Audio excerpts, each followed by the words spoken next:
Welcome back to my channel again. This is Captain Sherry, and let us discuss about a very important topic. What is a flag state? Now, before starting a topic, I will ask you a simple question. And the question is, how do you justify nationality of yourself when you're traveling from one country to another country? And the answer will be your passport. Passport has so many details: name of a particular person, place of birth, right? And date of birth is also there, your address is also there. Same is your flag state, so it is justifying the nationality of a ship. Understood? Now, flag state is basically referring to a under whose flag a ship is registered, which directly means that it is justifying the nationality of a ship. If it is flying a UK flag at the stern, then you will say, oh, this ship belongs to UK flag state. Understood or not? Now, how did it came into picture? Article 94 of UNCLOS, which is United Nations Convention on Law of Sea 1982, it requires that every state should have and control the administration, okay, of not only each ship flying its flag and its master, officer, and crew in respect of administrative, technical, and social matters concerning the ship. Right? So flag state is responsible for a lot of things which are written in front of you. So we will go one by one to what is written on the board. Okay, right? So as I told you, flag state is responsible to enforce maritime law, safety standards, and regulation applicable to vessel under its flag.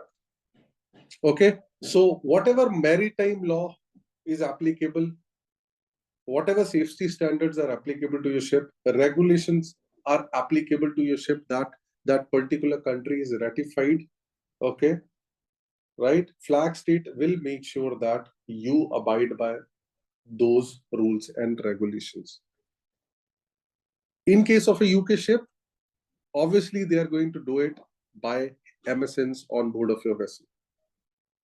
Flag state also has an important role of issuing certificates and documents to ship, such as certificate of registry, safety certificates. It might be safe manning document, and its ensign displayed at stern. Right? Okay. Also, flag state administration will be registering you in their respective register of a ship. Okay, they will be giving you a lot of things like official number. They'll be giving you, the marking and the carving note, right? And they will be also entering you into the register, the name, the port of registry also, right? They will also be setting and enforcing standards of seafarer competency. That is very, very important. That is also a role of flag state administration, right? And they will also be doing investigation of accidents of a ship which are related to their flag. It might happen in a foreign country or a foreign land as well. At the same time, any foreign going ship which is coming into their internal waters, which are governed by them, they need to investigate that as well. Also, if some other flag state administration is requesting a flag state to investigate and help the accident of their flag, they might also go there and help them. Okay. Now, they also are responsible for enforcing standards of safety and pollution prevention for a foreign going vessel coming into their internal waters. Right? And in the end, they also have very, very important role of surveying ship in accordance with international and local regulation. So not only international regulations, which they have ratified, but the local regulations also, which their country is abiding. Okay, so there is certain roles of a flag state. Now, let me ask you a question that do flag state administration lay down detailed rules of strength, construction, maintenance of ship flying their flags? Which means, are they involved in, strength, construction, and maintenance of ship? No, generally they are not. So what flag state administration might do, they might actually will not be directly responsible with regard to hull, machinery, electrical installations, right? They might go to a recognized organization, which is also called as a classification society, which may do take care of everything with regard to hull, machinery, and electrical installation, okay, which is authorized by a flag state administration, which means it has to be a white classification society. Okay, so they might do it on the behalf of a flag state administration. Also, I will like to bring to your notice that there are certain schemes like ACS and EAS, which is known as Alternate Compliance Scheme and Enhanced Authorization Scheme, where a flag state administration might give powers to classification society to do surveys on their behalf and issue a certificate. On the other hand, there are some important certificate they might keep it to themselves, like safe manning document or say certificate of registry, right? Or maybe ISM or ISPS. Okay. So it all depends on what kind of scheme you are into, right? So this is what is a flag state administration role. Okay, if I say that flag state is wholly solely responsible for a ship because ship is belonging to that particular flag, I will not be wrong. All right.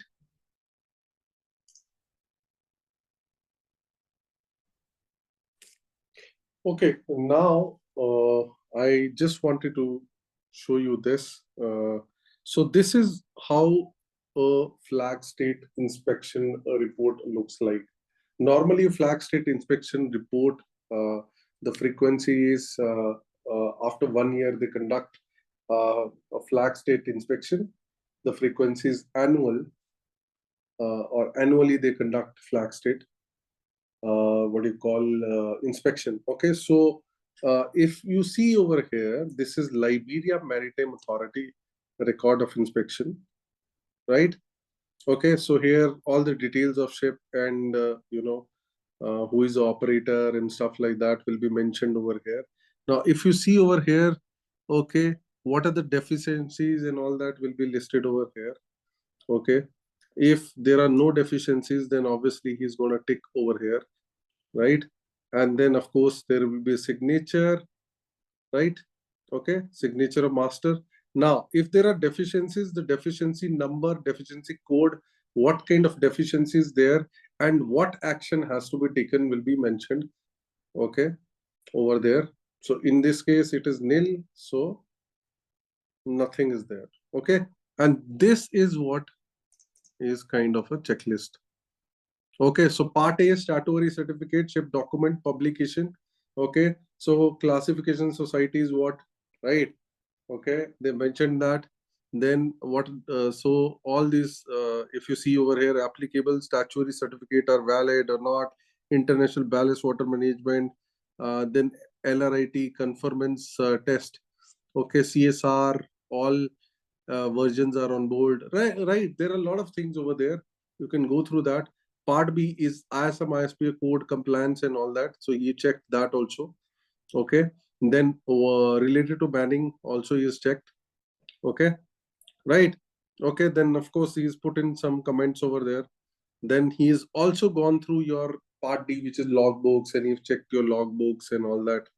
LSFFA weekly routine and stuff like that, GMDSL logbook, emergency steering drill, steering gear test. So obviously, it is all in official logbook, garbage record book, ballast water record.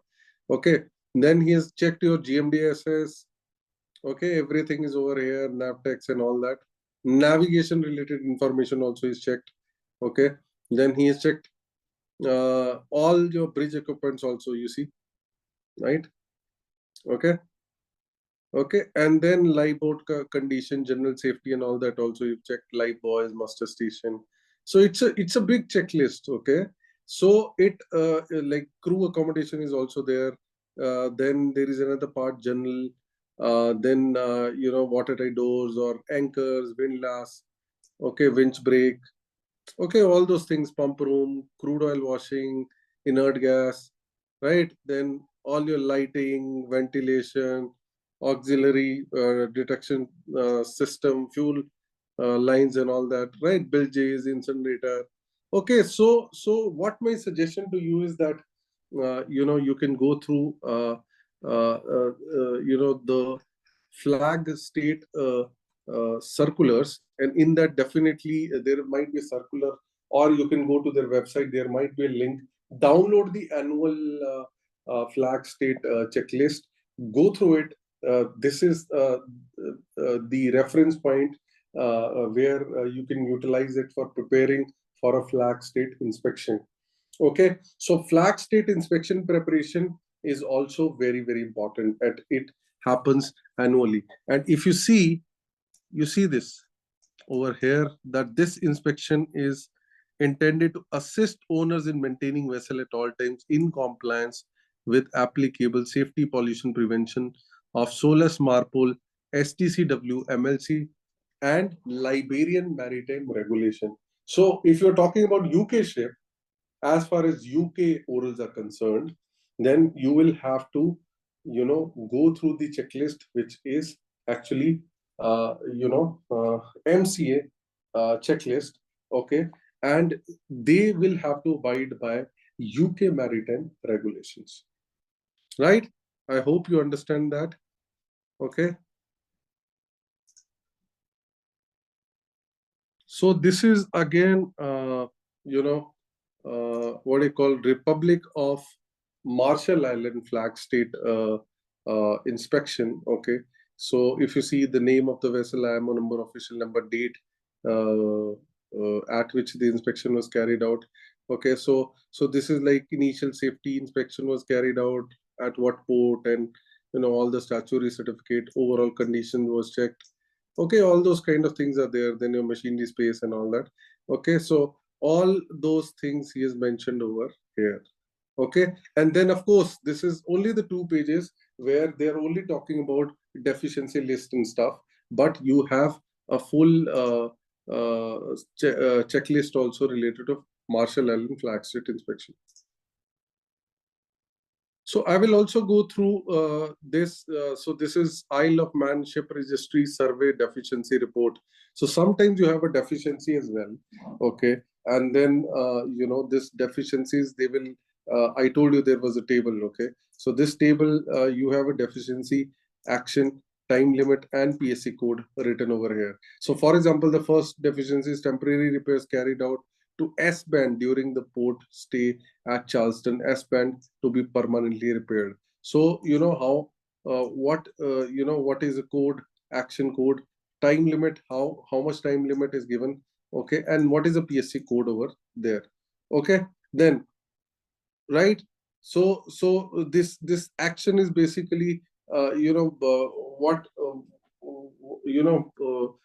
how frequent or how urgent requirement is there, so that grading is done over there. Okay, now cargo hold ventilation to be permanently repaired. The ship presented a repair plan, schedule, and is pending material to complete repair, right? So PSC code is mentioned, 3 months is given. Now why 3 months is given to that? Because it will take some time, obviously. So it depends on the magnitude of deficiency also. According to the scope and professional judgment of a surveyor, he might allot you a time limit. Okay, say for example, vessel condition of class related to hull to be permanently repaired, right? So he is given 3 months. Okay, and these repairs can only be done during a next dry dock. So obviously he has given you 3 months to rectify that. Okay, right? And it also requires a periodic inspection by the class. Okay, right? So type of audit inspection, flag state, report number, date of audit, okay, and vessel passed flag state inspection with 3 deficiencies, and that 3 deficiencies are written over there in a table. Okay, now here they have also separately given a deficiency type, okay, category, as well as the deficiency number also, so that when you are giving a closure, okay, or master is sending a closure report to a flag, they can send it to flag with respect to the finding number. Okay, now what is the risk rating is also mentioned over there. Okay, and then of course the due date and implementation date and detailed description and all that is also mentioned over there. Understood or not? All right, right? Remember a cargo hold ventilation deficiency. Okay, here is the number. Okay, here is the category. Okay, and then of course what is the risk factor and what is a control action, type of control action, due date. Okay, everything is written over there. Okay, right? Okay, so this is what it is. I hope you've understood. So I will stop over here, right?